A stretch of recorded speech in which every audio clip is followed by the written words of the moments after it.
Premier pays le plus touché en nombre absolu, les États-Unis. La Maison-Blanche va désormais mettre la main sur les données sur le coronavirus, nombre de personnes testées, hospitalisées, intubées, décédées, le besoin en matériel et en médicaments.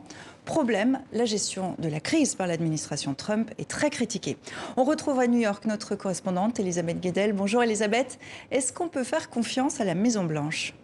C'est effectivement la question que beaucoup d'Américains se posent. Comment faire confiance à l'administration Trump qui elle-même n'a pas confiance dans la science et toutes ces données sur l'épidémie publiques jusqu'à présent, puisque gérées par l'Agence fédérale de la santé publique, le CDC, eh bien si la Maison-Blanche les collecte désormais, elles ne seront plus publiées. Le gouvernement américain pourra alors donner les chiffres qu'il veut. Or, aux Américains, mais également au capital du monde entier. Et les pays, pour prendre la décision d'ouvrir ou non leurs frontières aux Américains, se reposent principalement sur ces chiffres donnés par Washington. Donc il y a un climat de défiance, si vous voulez, par rapport à la véracité des données fournies par Washington qui s'installe un petit peu la même défiance qu'on connaît vis-à-vis des pays au régime autoritaire. Pourquoi l'administration Trump décide de récupérer ces données maintenant ?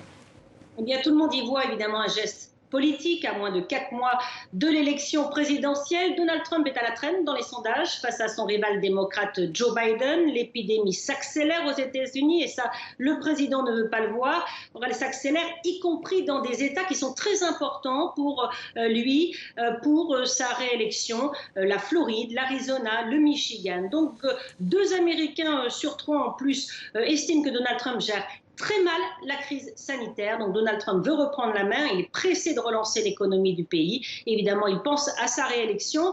Il y a nettement une volonté de reprendre en main ces chiffres, cette volonté de reprendre la communication sur la crise sanitaire. Il répète souvent qu'il faut freiner les tests de dépistage, car c'est ce qui explique pour lui la hausse de l'épidémie. Or, l'épidémie s'accélère, que l'on fasse des tests ou pas.